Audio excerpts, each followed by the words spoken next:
Welcome back to the Sickle Cell Society podcast. Today we'll be joined by sickle cell patients Gilda, Michael and Bolaji, who will be diving into sickle cell and relationships. We're sponsored by Terimo and I'm your host Kesewaa Browne. Let's dive in.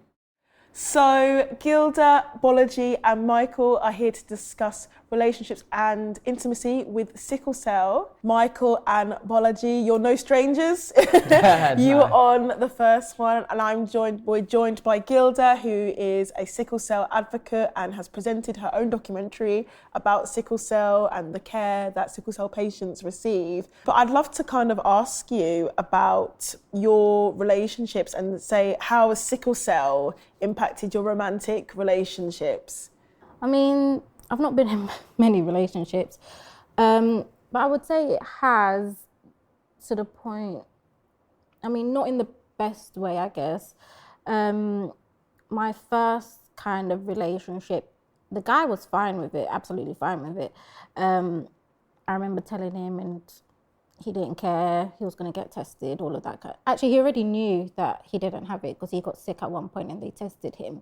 So he was like, it's fine, like we could be together, I don't have it. And I was like, great. But then it was when he told his mum, that's when issues kind of started, and she cried when she found out. And he told me that she cried, and I was like, almost speechless, because I was like, why is she crying? Like, is she crying for me? Is she crying for you? Like, what's the issue, kind of thing? And then since then, the vibe of our relationship between me and his mom completely changed. Like, I didn't feel comfortable in the house anymore. We wasn't as close anymore. And I could just tell that something shifted. And I do believe it was because of that. I don't know, I guess parents are all different, especially like the older generation. They don't like to speak about stuff like that either. And I feel like I've heard as well from a lot of other people that parents have said that they don't want to bring the sickle cell gene into their bloodline. So it could be that, which is sad, but I mean, what can I do about it? It's life, I guess. And we didn't last, I mean, we moved on. But that was that one. And then I was in another relationship where, I mean, it was to the point where he didn't take it seriously.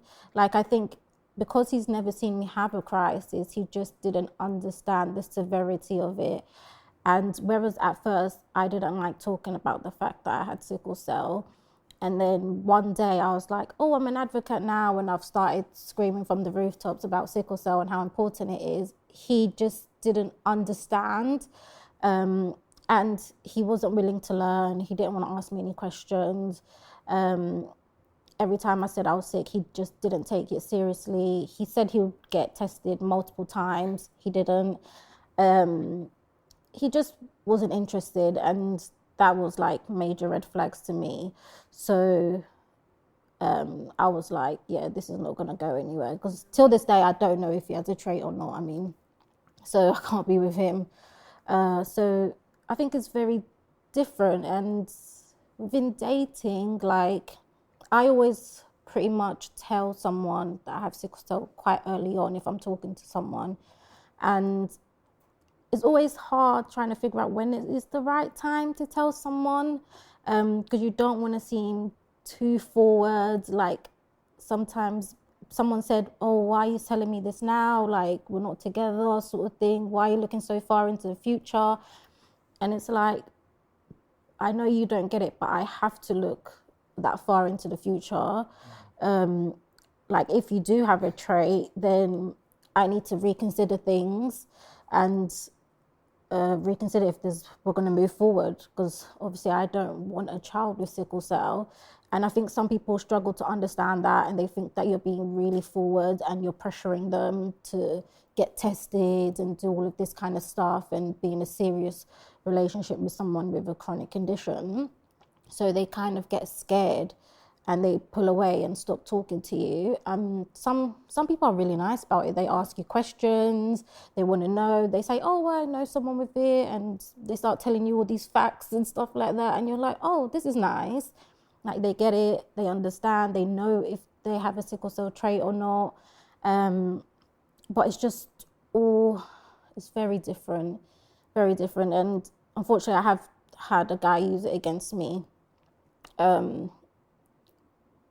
At one point, because he didn't like what I was saying, so he kind of threw it back in my face, which was not nice, and it shocked me. It really did. I mean, at first I laughed. He's do you want me to say what he said? If you feel comfortable, if you feel comfortable. I was saying how, like, oh, you're actually a bit strange, kind of thing. Like, he was very, like, forward. Really? Like, he was very, like... That is odd, yeah. He was very controlling, sort of thing. And I don't know him. And I'm just like, this is really strange. And I was kind of like, oh, I don't know about this sort of thing. And, I mean, it got to a point where I was saying stuff and he didn't like it. And he was like, well, you're a diseased, egotistical girl. Go and take your meds before God kills you. Oh my gosh. And stuff like that. And I was like, oh, like, I laughed in the moment because I was so shocked. Yeah. But then when I thought about it, I was like, oh my gosh, like, I should have, like, a tear. Like, I was like, oh, bless you. Imagine, like, if I wasn't strong enough and, like, he told that to someone that was really down at that moment about their condition, and they went and gone and done something to themselves. Yeah. Like, it could have been like that. He doesn't know, like, what I'm going through or anything. And I just thought, I can't believe there's people out here like this that would just say stuff like that. And yeah, that was one of the, like, the worst experiences, sort of thing. But apart from that, everybody else has been not too bad. Yeah, I mean, that is really bad. I mean, he's definitely very strange. He I was like, oh my gosh, thank goodness. That's a strange response. That's a bad response, you know. That's like, so needy. Like, that's just because you don't know how to control your feelings. Yeah, that is odd. Crazy. I was like, that's when I knew, like, oh my gosh, I need to be careful with, like, certain guys. Yeah. And I probably should start saying, like, it made me think, when should I say it? Should I tell people? Should I not? Like, I don't know. Because at first he was really nice about it as well. Yeah. And he was asking me questions. And because he was actually, I told him because he was asking me if I was sexually active.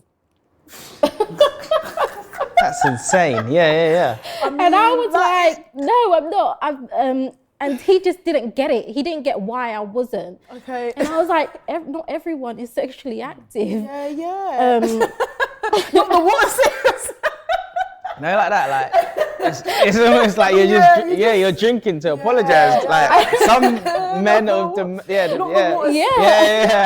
I'm sorry. It got to the point, like, I had to explain to him. I was like, I'm not sexually active, especially because I've been in hospital for like a month as well. Like, I've not been out here. I don't talk to people. And then that's when he was like, oh, okay, fair enough. I understand. So that's why I ended up telling him I took. So usually I wouldn't even have told him at that point because I didn't really know him. I only spoke to him for a few days. Oh my days. But because he was so, like, he thought I was genuinely lying about the fact that I wasn't sexually active. And I'm like, what's wrong with you? Some people aren't. Like, and then that's when I told him, I was like, I'm not, because I've been in hospital, blah, blah, blah. Yeah. And then he was like, oh, okay, cool, fair enough then. Not the fair enough. Literally. That's him admitting guilt. Like, that's my bad. Like, and then he threw it back in my face. But I was like, you're a bit strange. So, it's crazy. That is crazy. I mean, have you had similar? Have people ever reacted that way to you? Not to the extent of that. I'd say, like, there was not even a girl I was seeing, just like a girl in a dance. Not in a dance. It was it was like a house party, should I say? And obviously, I'm speaking to her and I'm telling her about Sickle, and then her reaction was, "Ew, is it contagious?" And I was like, "What?" I looked at her and I was like, if I wasn't God's child, like, type of thing. So, like, stuff like that. But that obviously comes with lack of education, naivety. and obviously what people don't know, they don't get, and they won't understand. So I was like, do you know what? Obviously, in that moment, I'm like, you're not for me. Yeah. And like, just in terms of dating experience, I think I was like the most authentic ghoster, because like, I'd go weeks of being okay, you'd meet someone, you talk to them, and then I'm in hospital for about a week or two. Yeah. And they're like, why aren't you talking to me? Why aren't you doing this? I'm high on morphine, you know what I mean? Yeah. I could barely put a sentence together. So like, it just never really worked out. Like, and just because the lack of communication, I'm just like, for me right now, my priority is getting myself straight, and then maybe I might talk to you or text you back and say, oh yeah, it's my bad, yeah. But obviously as time goes on, you're like, and as you get older, you know you kind of have to owe people an explanation of why you've been missing. And some people get it, some people don't. And the ones that don't need to be in your life. It's as simple as that. And then I haven't really had much girlfriends, I wouldn't say. I've probably 2 in my life, two major ones. And then the one I'm with now is turned into a fiance, which is God. But yeah, no. little round of applause. But she approached it in a thing like, cool, tell me more. Yeah. She was always open and willing to know more and understand it. She went off.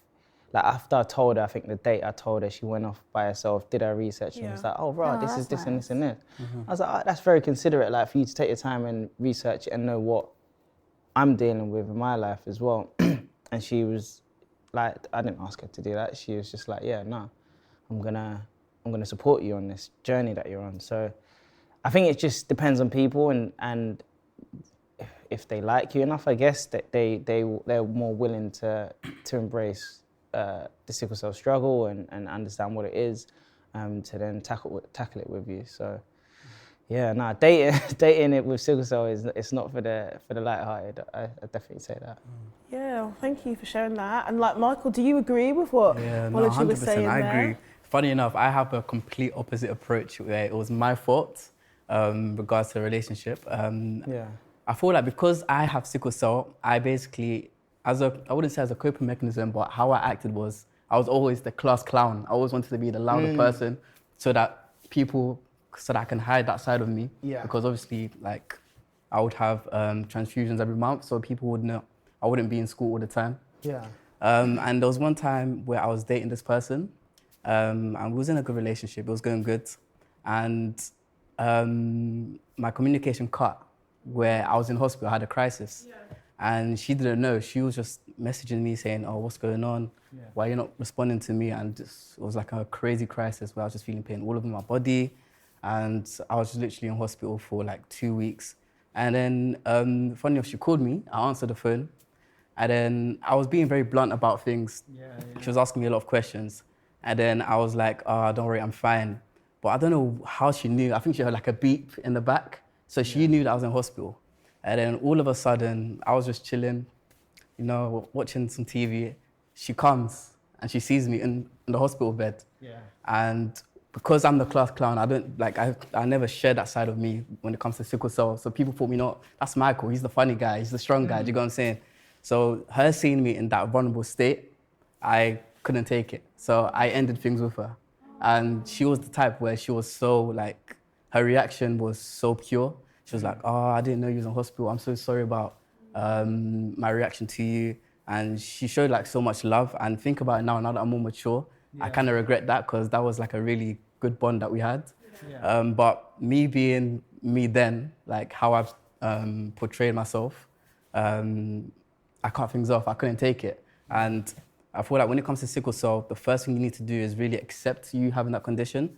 And now I really embrace it. So when I go to my relationships, I go with my relationship with an open mind. I always say, I have sickle cell, and always let them know in advance, because I feel like if you like that side of me and you don't like me having sickle cell, then you don't like me for me. Do you get what I'm saying? Yeah. And I'll say that's like the biggest experience I had where I've kind of hid sickle cell from my partner, I would say. But that was like, just going back on what you said, that's kind of like you protecting yourself type of thing in terms of cutting the relationship short, because you are vulnerable. You're in that state. When you're like on the hospital bed and you're trying to recover, you feel so vulnerable. And to see someone you have genuine connection with see you like that, you're like, oh, that's not how I want her to see me. Exactly. Like, Exactly. so I completely understand that in terms of Yeah. like, yeah. I just literally just pulled up like out of the blue. Yeah. I was just chilling. Oh my gosh, I'd be so stressed. Like, I was obviously, thinking, what? I didn't know how to react. Like, I had like needles in me. I was like, this on the bed. I was wearing a gown as well. I don't know what it was. I don't know if it's like a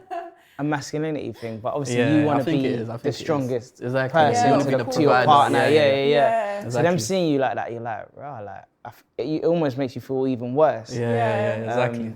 But it's just, I don't know what it is. It's a psychology thing, I think. But yeah, you kind of just want to hide that, as Michael said, you want to hide that side of yourself to them, so they still see you as like the breadwinner, the masculine guy that can take care of you and stuff like that. So all of that stuff plays into relationships as well. Definitely, and I think there's still such a taboo about talking about your feelings, do you know what I mean? Or like 100%. even saying like you're in pain. I mean, you could visibly be in pain, but just saying those words out loud, there's still like a taboo there, isn't there? 100%. Yeah. I feel like as well, Michael, hindsight's a great thing. So like, do you know what I mean? Now you're a bit older, like you say, perhaps you deal with the situation a bit differently. But also you're just protecting yourself, innit? Yeah, like, 100%. Yeah. I would have been stressed if someone just turned up. That's also quite stressful. We did it. Oh, bro. I'd check if I was dreaming. I had to turn the other way. I was looking. Bro. That's good. I'd pretend I'm sleeping. Bro. I should have done that. Yeah, you should have done that, maybe. Yeah. That's funny. Imagine you're just there and just be like, your eyes are open all of a sudden. You think they're gone, you open one eye, they're Still there, like, It is a weird feeling though, like when you're dating someone and they do come to the hospital to visit you, like it's this strange feeling, even though like sometimes you know they're coming. Like this guy I was dating, he offered to come. He wanted to come, and I was like, yeah, like, but I was really thinking, no, like, oh my gosh, like, and he came all the way from Croydon to like Essex, and I was like, oh my gosh, and I knew he was coming, but it was like so stressed, and like when they were doing my obs, my heart rate was high, and my nurse is like, why is your heart rate high? Trying to make it like a flirty thing, and it's like, oh my gosh, chill out, like. Low-key shady for that. Literally, and I'm like, oh my gosh, please, you're embarrassing me. Like, it was so freaking awkward. Now that you say that, I feel like having someone that you care about come to the hospital makes things worse because you feel like you're hiding your pain. Like you're not expressing the pain. Well, like, when I'm in hospital, like, and I have a crisis, bro, I'll be making sounds. I'll be. You like. When someone comes, like when my brother comes, I'm try to contain it, and I feel like it makes it worse. Do you get what I'm saying? It's like you have to put on like a brave face. Brave face. Yeah. Like I hate crying in front of people and stuff. Sometimes I do break down, and I feel guilty for crying in front of my sisters and stuff like. Because now I'm like, now I'm making them feel awkward and bad. I'm like, oh gosh, now they're looking at me feeling sorry for me. I think the only person I can have a true sickle cell crisis with is my mum. My mum, yeah. Just because she's been there from the jump, like she's from when I was young, she's seen my pain and she understands it. So even now, like if I was to have a designated carer or someone like that to go to hospital with, it would be my mum because I could be myself, and my partner now, to be fair, because she's actually seen it with her own eyes. But yeah, it's crazy. You have to put on a brave face even though you're in like incredible amount of pain. And it's just that as well with doctors as well. You're like, right, I don't know how else I could tell you I'm in pain. Like you can see me crying, you can see me like curled up in a ball, like. But for some reason, doctors think I'm a what do you call it, recovering drug addict. That's Doctors just have a whole new seeking morphine. I'm just like, brother, if I didn't want to be here, I wouldn't be here. But that's a whole different topic in itself. Yeah. No. I have a question for you, Bolaji. Like, do you feel like now that you have your partner, you guys been in like a long-term relationship, do you tell her like everything regarding your condition, or there's some things where you feel like you're a bit worried about how she will take it if you was to tell her? No, I think I tell her most things. Obviously, I tell her about like the things I'm most concerned about. So with me, I'm concerned about strokes with sickle cell, and spleen failure with sickle cell. But with the spleen failure with sickle cell, I think I've kind of overcome it because there was a time like doctors were adamant they want to cut out my spleen when I was younger. with the stroke is the most feared one because you just never know when that comes and when that's going to happen. So I try to actively like be as healthy as possible, eat healthy, train healthy. But like that's the one thing in the back of my mind. It's just like that can happen at any time. So like I disclose that with her, but I don't let her know to the extent of that fear, just because it's out of my control. And obviously, when you overthink things, it spirals. But yeah, it's just one of those things. Yeah. Can I ask a question? Do you, when you're in pain and stuff, do you tell her like every single time you're having a crisis or in pain, or is it to the point where you know it's a big crisis and you might need to go to hospital? That's when you tell her. No, like the little ones, you tell her as well. Yeah, little ones. So like if I'm like I'm not feeling great, she'll be like, oh, let me get you water. Let me get you some painkillers. If it's in the next room, she'll go rather than me move in and going myself. I'm fortunate to have like a personal oxygen machine in my house, so she'll help me like switch it up, set it up, and then give it to me like. And then if I need like something like a hot water bottle or something like that, she'll help me with that as well. But I genuinely try not to let my sickle cell crisis escalate. So the quicker I act, the better it is. And she's like familiar with that now, and she's like on it in terms of helping me. So yeah, that's that for your question. Yeah, I think from the jump you got to tell them, because that's when they can help you the most, I think. Do you feel like, is that something you would do going forward, like Michael and Gilda? Do you think you'd tell like your partners about? I think it's key, yeah. I think it's key you tell them. You wouldn't? I don't know, man. The thing is with me, it doesn't happen, it's not a regular occurrence, so it's not like a sheep that cried wolf. When I tell her, she knows like, boom, I need to do that ASAP. And I think obviously it's more beneficial to you if your partners know. Yeah. 100%. It's more beneficial because then the stuff you do, obviously when I used to live by myself, I'll be like, damn, I'm about to have a crisis. Like my oxygen's in the next room, like I need to go do that. I need to set up my painkillers to take over a course of 4 hours and to get enough. But I'm doing that whilst being in that process of but if you're with a partner, they can do all of that for you and help you. But yeah, I think it's important too. I hear what you're saying. I feel like you just need to get to that comfortable level. Because with my current partner, like, I feel like whenever I have like pain or something like that, I wouldn't tell her. But when I'm in hospital and it's something where, okay, cool, it's going to affect communication, she's going to know eventually something's up, then I'll tell her I'm in the hospital, but I won't tell her I had a crisis. Do you get what I'm saying? So I play around with it. But you know, like, if you're out and about and you feel something coming on, would you tell her then? Would you be like, yo, whatever we're doing here, we need to cut it short? I feel like that's something that I need to overcome. Because it's like my whole life I've basically dealt with it myself. But like my current partner is someone where like she said, oh, I know about your condition. Like with Supercell coming out, she did like so much research. So she's like, tell me everything. You know, I want to learn everything. So I feel like I'm starting to open up more, get more comfortable sharing it. But I feel like at this stage now, not yet. No, I get it. Is it early days? Is it early days? It's been 5 months, so yeah. Okay. Kind of early. Oh, lovely. Lovely. That's lovely.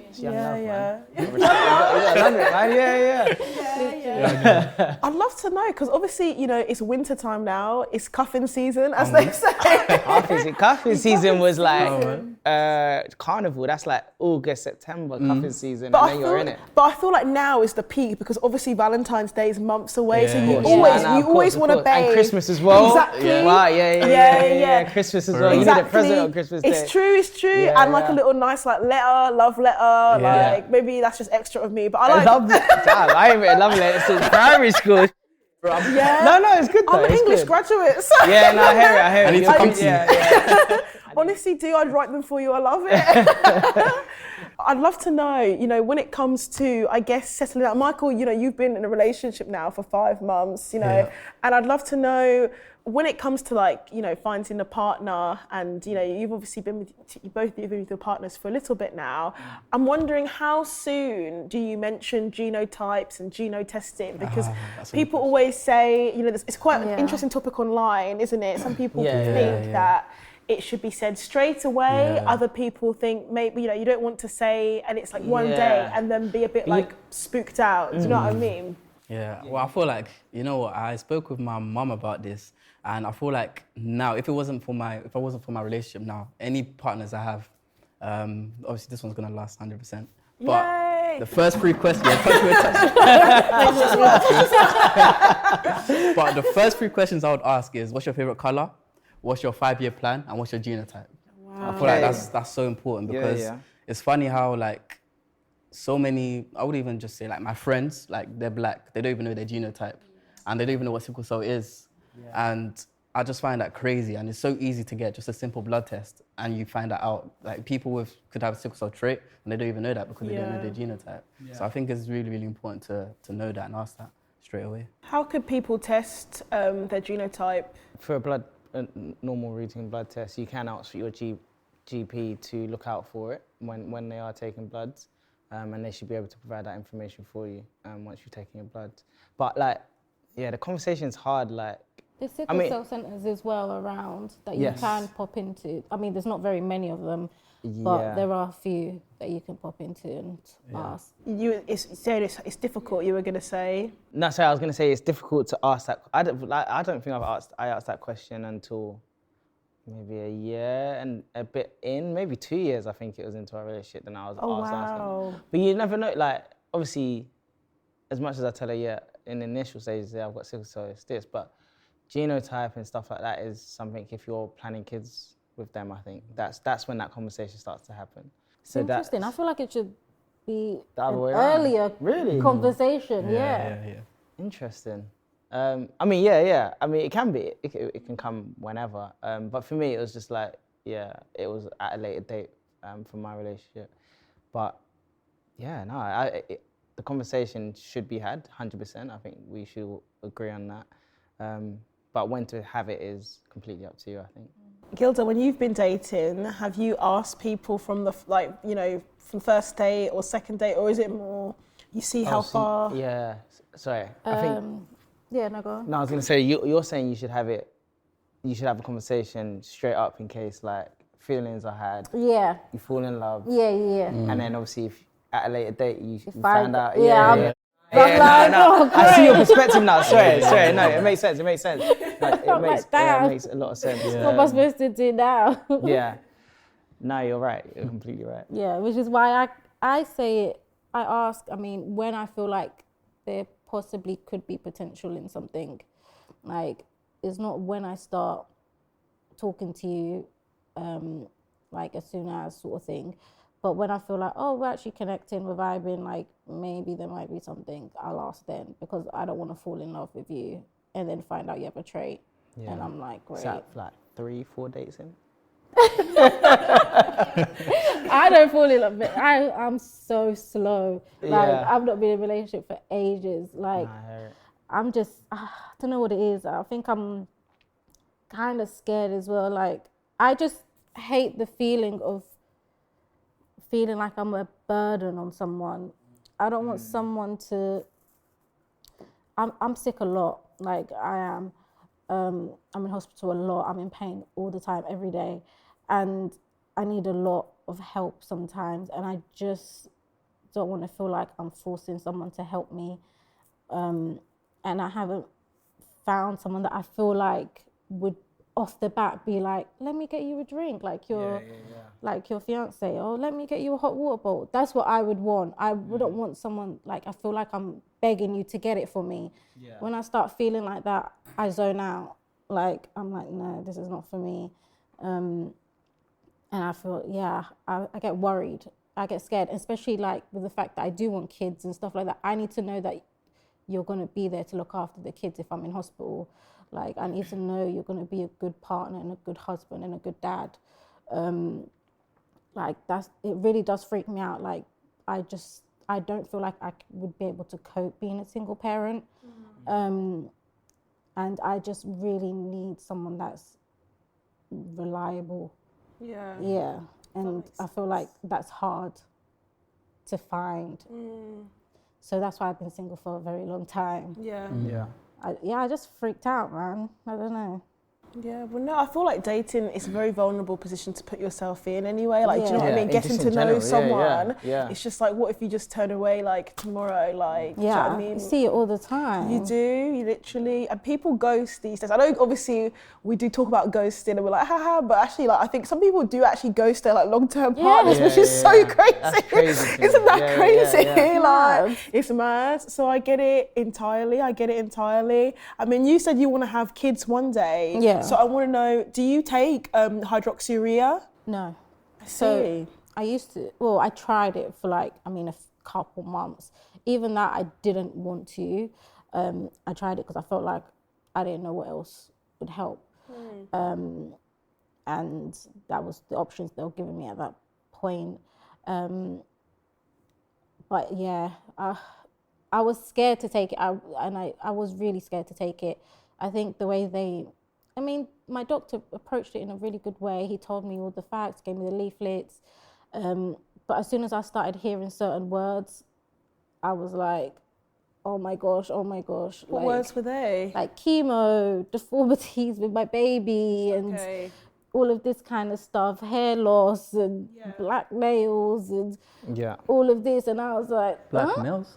Yeah. That's one of the can change your apparent side effects. I haven't seen it in anyone. skin tone color to darker, and your nails darker. And it's happened to my friends. Wow. Her nails have gone dark, and I started hearing stuff like that. But the baby one freaked me out the most. Yeah. And when I told my dad, he automatically was like, no, like, oh my gosh, do not go on that drug. That's crazy. Like, what is that? And I was like, but what else am I supposed to do, kind of thing. And then I tried it because I did speak to other people with sickle cell who were on it, and they said it helped them. Yeah. So I thought, let me just try it. But as soon as I started taking it, I didn't feel good. Like, I couldn't eat. I was always feeling nauseous. My tummy was like it was so strange. Like, they kept changing my doses to see if that would help. Yeah. Maybe I was on too much, they thought. So I went lower and lower, but it still wasn't helping. And it got to the point I was like, I'm not eating. I feel like crap. I'm scared anyways. I'm not taking it anymore. Yeah. So I was like, I'm not doing that. Yeah. Give me something else. And that's when I went on to the blood exchange. Okay, fair enough. I feel like obviously everybody is different, obviously. Yeah. So obviously it just didn't, you just didn't agree with it for some reason, but there are some people who obviously do agree with it. My friends have been taking it for years. And it's helped them. Yeah. And I think it's really interesting that, we spoke to Professor Eugene earlier, who said that they're not actually sure about the impacts on pregnant women, but because of that, and because there's not really been enough studies, they just kind of advise, pregnant women with sickle cell to stop taking it. Yeah. But obviously there are some people who have become pregnant whilst taking it, unbeknownst to them, do you know what I mean? Yeah. Which is also really interesting. I mean, I know that it's got side effects with men as well, hasn't it? As you touched on in terms of chemo, so hydroxyurea is actually a chemotherapy drug that they use to treat cancer, or they used to use, but they've obviously realised that it helps us as sickle cell patients as well. And then obviously the drug can, they say it can affect loads of different things, especially for men, like in terms of libido, your sperm count as well. It's one of those things that I think it's a medication that they give you the full detail of, and it's up to you to make the decision and what's best for you. Similar to Gilda, when I initially started to take it, I felt like my skin was on fire. Like it wasn't agreeing with me. Then I got dosed down a little bit, and it started to take effect, and it started to help me in terms of my occurrences in hospital. So obviously with sickle cell, not one size fits all. Like, everyone's different. So the drug, it's a good thing, it's a bad thing, however you want to see it, but I think it definitely does affect the individual as well. So, but yeah, men especially, obviously, when you go on it, they talk about the risks, and they talk about the next process in terms of taking it. So when you take it, they recommend that you have to sperm bank. and that comes with, because they say it might affect your sperm count in terms of how much sperm you produce. And when you are on hydroxyurea, it's a 90-day cycle. So, for instance, if I was to try for a baby now, you'd have to come off the drug for 90 days, which is about 3 months, for it to clear out of your system before you can start trying for a baby, which is quite hard, obviously, if you're putting that into perspective. 12 months in a year, there's like 4 crucial winter months, like November, December, October, that you need to be on those drugs to avoid hospital. And then you have like spring to come off of it. Then you have like probably a 3-month window to try and conceive. So it's all of these things you need to kind of consider when being on the drug. For me, they told me this, but vaguely, and I had to do my own research in terms of understanding it for myself and challenging my doctors in terms of the right questions to ask. But you can go through that process, and hopefully you get pregnant with whoever you're with.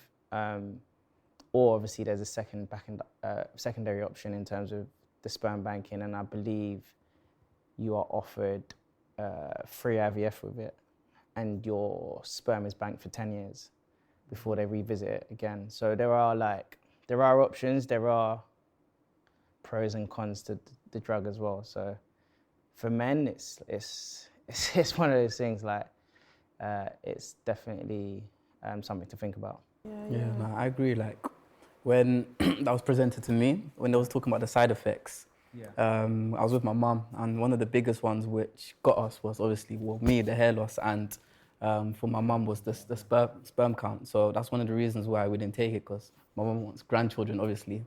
And obviously then I feel like the way they explained it to us was they just put out all the information. That's and the obviously thing. Taking it in Yeah. was It's like a lot. You go, Yeah, it's a lot. So in that moment, I made a decision like, no.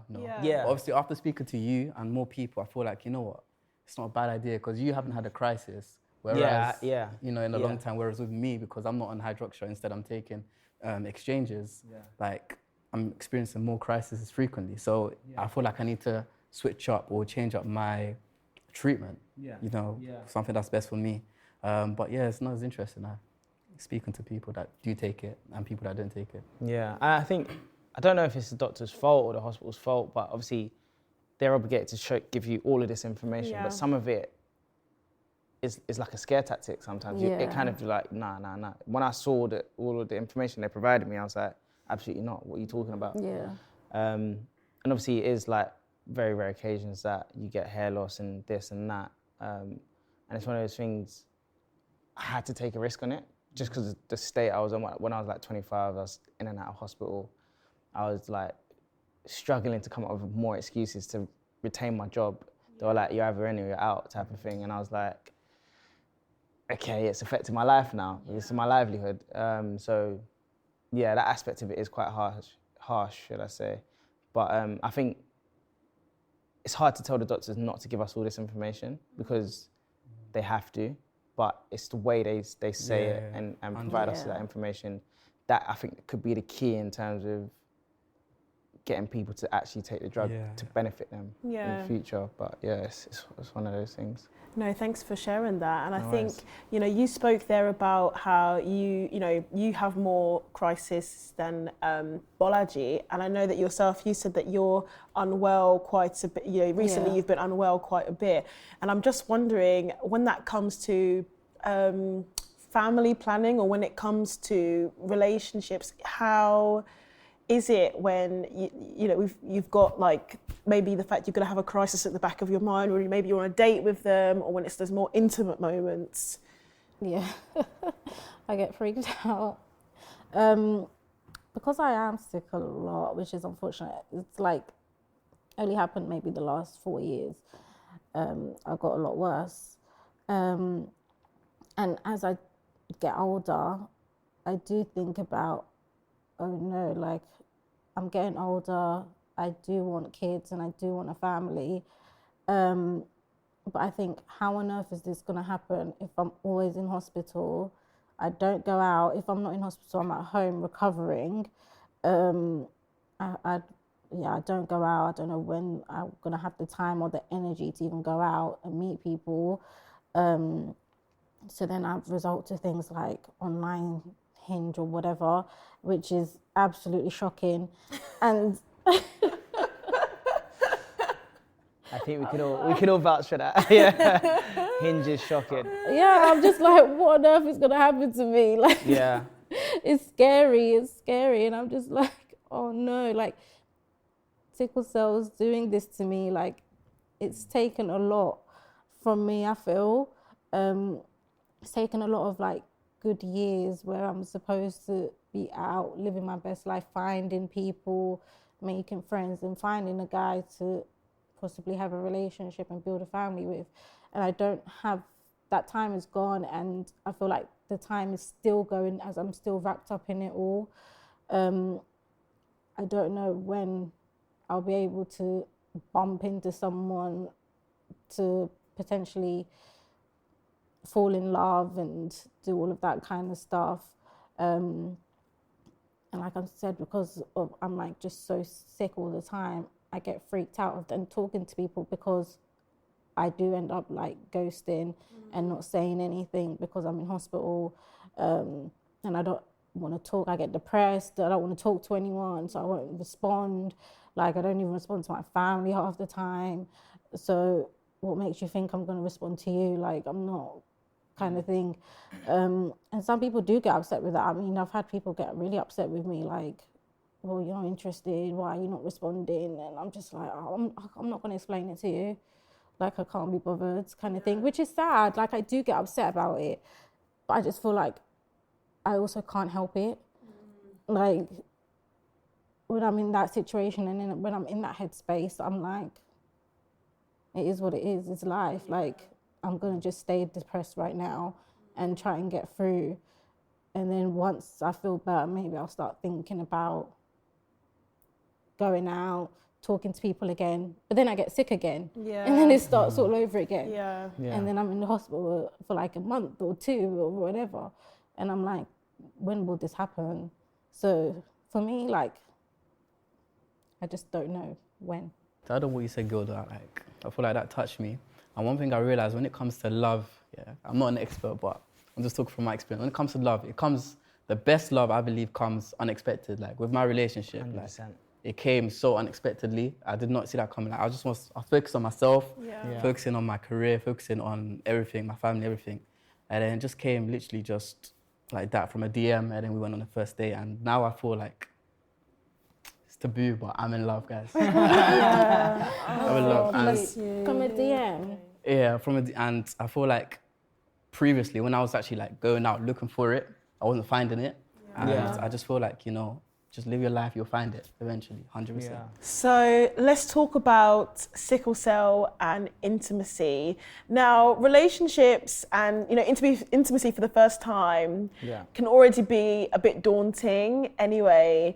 So with sickle cell, does it feel a bit more daunting, a bit more less, or?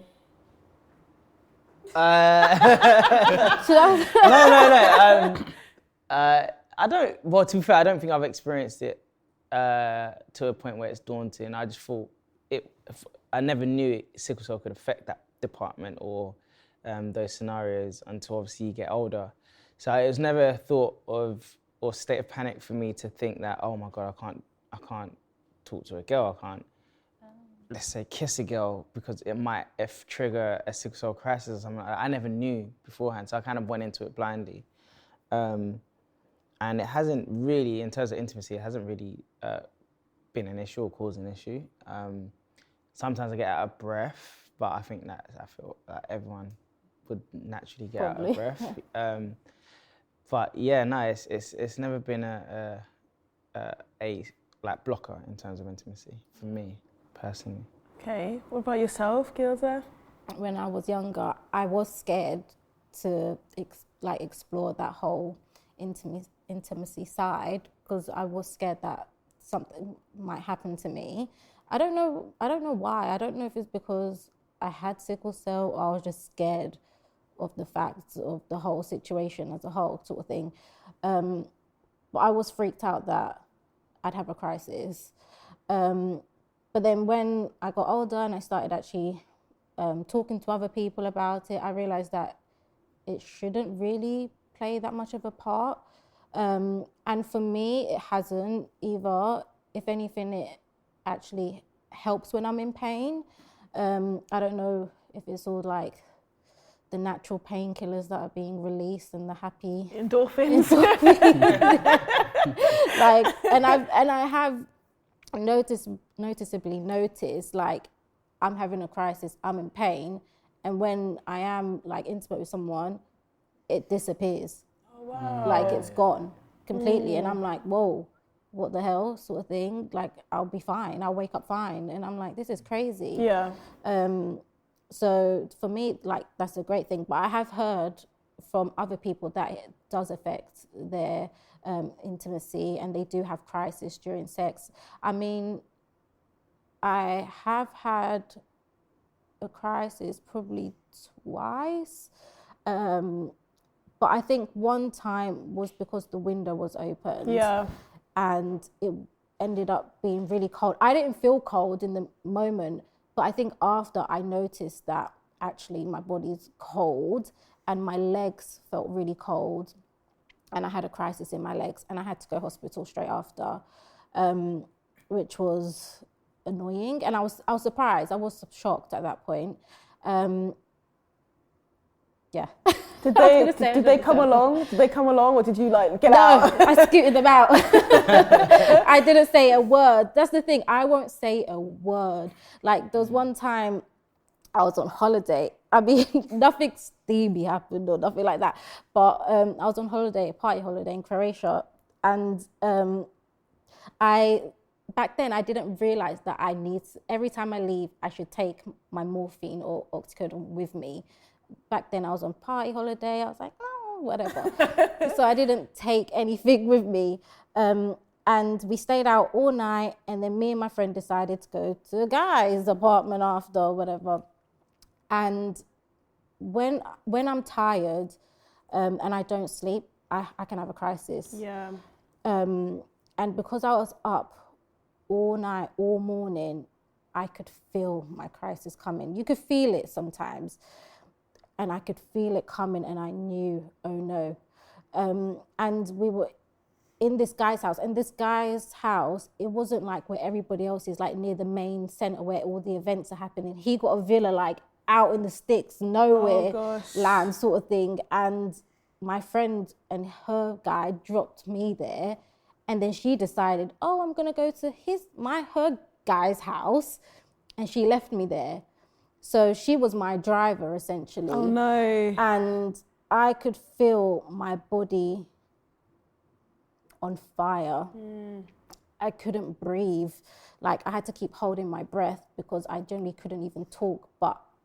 And this guy is talking to me, and I'm like completely zoned out. I'm like thinking, I can't breathe. But I'm not going to say anything. I don't want to scare him. Yeah. And I'm in Croatia. I'm not trying to go hospital over there. I don't even know where the hospital is. Yeah. I'm trying to call my friend now to come and pick me back up, to take me back home. She's not answering. And I'm like, oh gosh, I'm doomed. Like, I genuinely couldn't breathe. And then, I don't know, it was like God sent these two random girls that he knew to the villa. Oh, really? They just popped up out of nowhere. And because I wasn't paying attention, I don't know where the hell these girls came from. They knew him. They popped out of nowhere. And I was like, praise God, because they were entertaining him. He was chatting to them, trying to like get them to leave or whatever so we can go about whatever. And I'm thinking, please talk to these girls. I'm not trying to talk to you right now. I can barely breathe. Like, my chest was literally on fire. And I'm like, please fall asleep, like forcing myself to sleep. Maybe if I sleep, I'll wake up, I'll be better. But I didn't. And then all we did was like a little bit of kissing and stuff like that. Next minute I know, I fall asleep, I wake up and I'm fine. Oh, okay. But I didn't tell him, and because I didn't want to scare him. Yeah. And that I couldn't breathe, and I was in the worst pain ever, and I didn't have any pain relief on me. And it was like the other situation. I don't tell people when I'm in pain like that. If you're my boyfriend, I will tell you. Yeah. Do you think he could sense in that moment? I have no idea. I was so zoned out. I see. I literally cannot even remember what they'll even talk about. I don't remember anything. Yeah. I was literally so focused on breathing so I don't pass out. that I don't even know what happened that night. But I remember waking up and I was like, whoa, I'm fine. Yeah, I won't tell anyone if I'm in pain. Even like with my friends sometimes, like on the airplane, I have crisis on the airplane. Yeah. A lot, and I won't tell them because they won't be able to help me and they'll just panic, and I don't want them to panic and start like annoying me even more. So I'll just try and suffer in silence and get through it myself. So we spoke about intimacy and sickle cell. Now, one thing I'd like to touch upon is priapisms. Now, Bolaji, can I ask you, how would you sum up what a priapism is? Priapism is like when you have a sustained erection for a prolonged amount of time. And that can happen obviously during sexual intercourse when you're intimate with a partner. And that's just one of the side effects of sickle cell. It has happened, and it can happen to anyone really with sickle cell if it's not treated right. To be fair, I don't actually understand why it happens. It feels like the blood, as you know, how way of life happens. Yes, the blood just doesn't want to go back where it needs to go in the body. Yeah. And it will just be like that, sustained until you go to hospital or you have a cold shower. Obviously, cold showers almost goes against everything you need for a sickle cell patient because cold showers aren't good for us, but they're helpful in that situation, if that makes sense. Yeah. So it's a weird, priapism is one of those things, I can't explain it. I'm not sure what a doctor would say in that situation, but it's an annoying thing that happens once you're intimate, once you finish being intimate, or even during being intimate with someone. And it's just one of those things that... Can it happen without being intimate as well? It can, I believe it can, yes, sorry, it can, yeah. It's not linked solely to being intimate. Yeah. It could just be a Monday morning, Yeah. going to school. Yeah. Or not going to school, wherever you're going, it could just happen. It's just, I can't put a finger on why it happens. I don't know the full explanation for that. Can it happen when you have a crisis as well? Or sometimes you're not even in crisis? I guess priapism is a crisis. It is a crisis in itself. Okay, yeah. That's what they call it. It's a crisis in Okay. itself. You wouldn't necessarily have that and a painful chest or back crisis. Right, So it's just So it's just that, a crisis in yeah. itself within that region of the body. Interesting. But yeah, it's one of those things that you're just like, what? You don't know until it happens to you. Yeah. And obviously when you're going through pediatrics to adult healthcare, they don't really touch on it until you're actually experiencing it. So that's when you start finding out information about That's so it bad. and how to combat it, should I say. Yeah. But yeah, I don't really understand. Till to this day, I don't understand the ins and outs of it. Yeah. I feel like I'd love to ask you, what's one tip that you'd maybe give a previous version of you about what to do when it comes to dating?